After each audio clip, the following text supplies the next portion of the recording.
Okay, this is going to sound kind of mean, y'all, but have there ever been people that you have wondered how in the world did she get married or even he get married? I know we're focusing on the woman, but have you ever met somebody and you're like, how in the heck did you get married? And I know that sounds so shallow and probably mean, but there are some people who are very narcissistic and you just wonder, golly, like how in the world did you land a guy like that?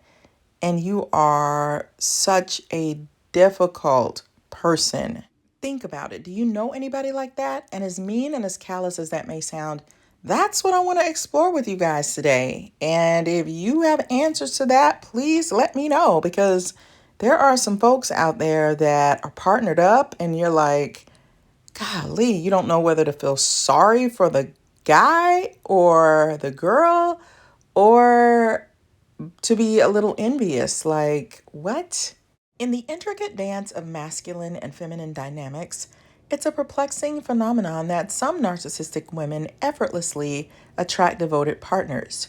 Picture this: a formidable lady who reigns as a workplace bully, issuing demands and treating others with disdain. Yet, when faced with a task she claims to be incapable of, she adeptly transforms into a helpless damsel, coaxing others to carry her burden. Astonishingly, her partners not only love her unconditionally, but also become her unwavering defender. How does this paradox unfold? What draws these women into relationships where their partners willingly champion their cause? Join us as we delve into the enigma, exploring the intricate interplay of personalities and the allure of narcissistic traits that captivate hearts and minds. Moment of honesty. Not all relationships follow the same patterns, and what may appeal to one person may not be the same for someone else. However, there are some possible explanations for why some individuals with narcissistic traits may attract partners. Firstly, narcissistic individuals are often skilled at presenting a charming and charismatic facade, which can be initially attractive to others. They may possess qualities such as confidence, assertiveness, and self assuredness, which can be appealing to some individuals seeking a partner. Additionally, narcissistic individuals may have a strong need for admiration and validation, which can initially make their partners feel desired and important. Furthermore, some individuals may be drawn to the idea of rescuing or fixing a narcissistic partner. They may believe that they can be the one to change or improve the narcissistic person, or they may feel a sense of purpose or importance in being needed by them. This can create a dynamic where the narcissistic individual appears to rely on their partner, leading to a sense of loyalty and commitment. So, being in a relationship with a narcissistic individual can have negative consequences, including emotional manipulation, lack of empathy, and exploitation. So, it's crucial for individuals to prioritize their own well being and seek healthy, balanced relationships based on mutual respect and support. Some people may be drawn to the idea of rescuing or fixing a narcissistic partner for a lot of reasons. Number one, empathy and compassion. Some people naturally possess a strong sense of empathy and compassion. They may feel a deep desire to help others and believe that they can make a positive difference in someone's life, even if that person displays narcissistic traits. They may genuinely care about the well being of their partner and believe that their love and support can change them for the better. Number two, personal fulfillment. The idea of rescuing or fixing a narcissistic partner can give some individuals a sense of purpose and fulfillment. They may feel a sense of accomplishment or importance in being able to help someone overcome their difficulties or challenges. It can provide them with a sense of validation and self-worth. 3. Codependency. Some individuals may have a tendency towards codependency, where they rely on taking care of others as a way to validate their own self-worth. They may feel a need to be needed and may believe that by rescuing or fixing their partner, they can gain a sense of control and validation in the relationship. 4. Familiarity and comfort. For some individuals, being in a relationship with a narcissistic partner may feel familiar or comfortable even if it's unhealthy. They may have grown up in environments where they had to take on the role of caregiver or fixer, and this dynamic can become ingrained in their relationships.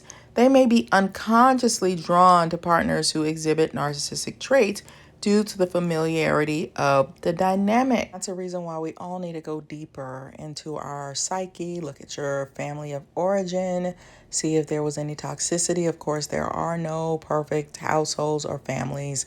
We've all got a little junk. People who are codependent often have a need to save, rescue, help because they've been trained to do that. They have been maybe even psychologically manipulated into being that person, or they may have been the oldest born and they're used to having to rescue everybody and help everyone and take care of everybody. So you got to check that because narcissists will take full advantage of that.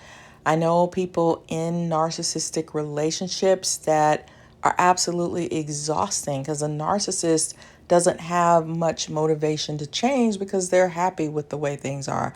They are happy with exploiting people. And they have issues as well. If you connect with a narcissist, you will find that sometimes there are levels of anxiety and depression and some areas for which they are unhappy or irritated and frustrated. Even though people look at narcissists as just a pure villain, there are other things going on, and their family dynamic is a lot of times off balance and a little crazy anyway. So they're probably going to be grappling with some of that. But if you get into a relationship with a narcissist, and I think some people get into relationships with narcissists because they're afraid of them. And I have argued with people who have said, people aren't afraid of narcissists. That is so untrue. People are afraid of narcissists because they beat to a different drum.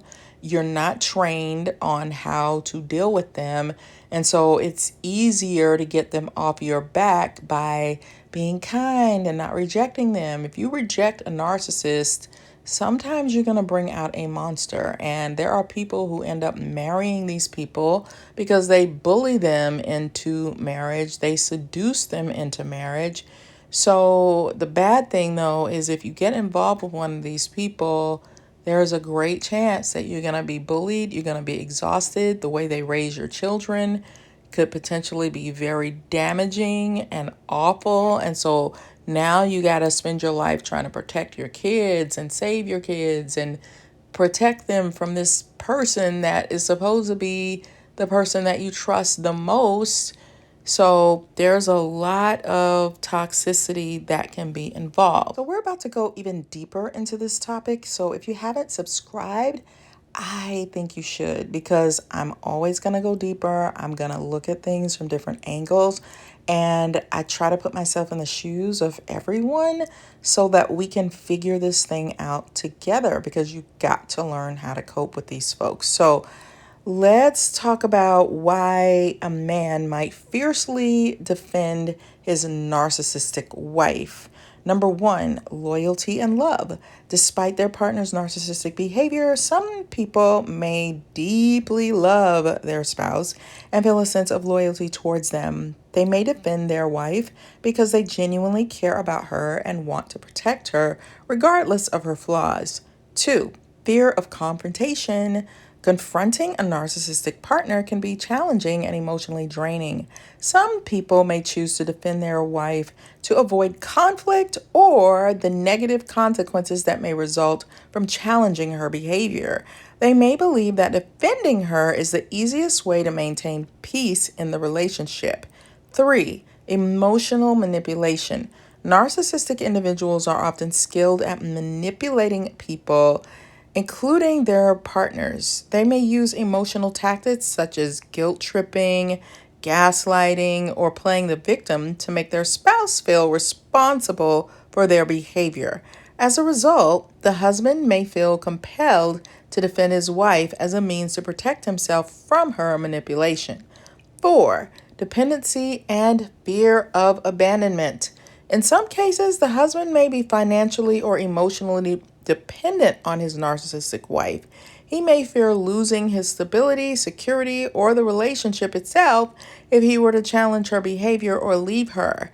This dependency can lead to the husband defending his wife even if he is aware of her narcissistic tendencies. And 5, lack of awareness or denial. Some individuals may be unaware of the extent of their partner's narcissism or may deny its impact on their relationship. They may genuinely believe that their wife's behavior is justified or that it's just a temporary phase. This lack of awareness or denial can lead the husband to defend his wife as he may not fully grasp the negative effects of her narcissism. So, I know you're probably like, well, why aren't we talking about the man? Well, in this video, we are specifically looking at the woman, the female narcissist, but it's going to be similar if you flip it. But my motivation for this video is I was talking to somebody who has known somebody who's really narcissistic for years, and it's somebody that I really trust. And just, I've heard all kinds of stories and different things that this person does, and she's just difficult to work with. Like, she's a type of person that if she's in charge of something, now everybody has to help. But if you're in charge of that same thing, she's going to exploit you to no end. And she's mean and difficult to get along with and talk to. But if you do anything to her, you say anything to her, her husband will come and rip you to shreds. And that's just point blank and the period. It doesn't matter where they are or who they're with or the organization or the family or whatever. He will just tear somebody up on her behalf. And when you look at male-female dynamics, men are the protectors. They have a natural built-in instinct to protect. So that could be one reason for that. I've also found that sometimes, in some cases, narcissistic women will treat other people differently than they treat their own children and their own spouse. So they might kiss their spouse's butt and be super permissive with their kids. But then when it comes to somebody else's kids or other people, they treat those people like absolute dirt. But when it comes to their own people, they treat them totally differently. So that could be the case as well. They may play the damsel in distress role extremely well, and the guy is just whipped. I mean, something's going on. But I would highly recommend anyone who sees traits of a narcissistic person, you definitely don't want to get involved in a relationship with them. It's better to break things off no matter how much they cry and beg and make you feel so needed, because I think they probably make that man feel very needed. But I've seen situations where they absolutely regret marrying this woman because it's just a toxic life to have to live. You have to defend the kids because now the kids have narcissistic patterns and are being directed to do all kinds of crazy things. So then you got to go up to the school, and it just I mean, having a marriage has its own challenges, even when you are with healthy, normal people.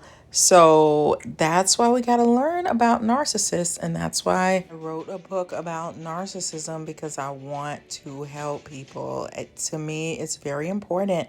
And it's hard to watch people suffer because they don't understand the dynamics of how these people work. And then also I wrote a book about love from my perspective on romantic relationships and some things you can do to heal if you've been heartbroken, but also some things and some perspectives to look at as far as relationships go.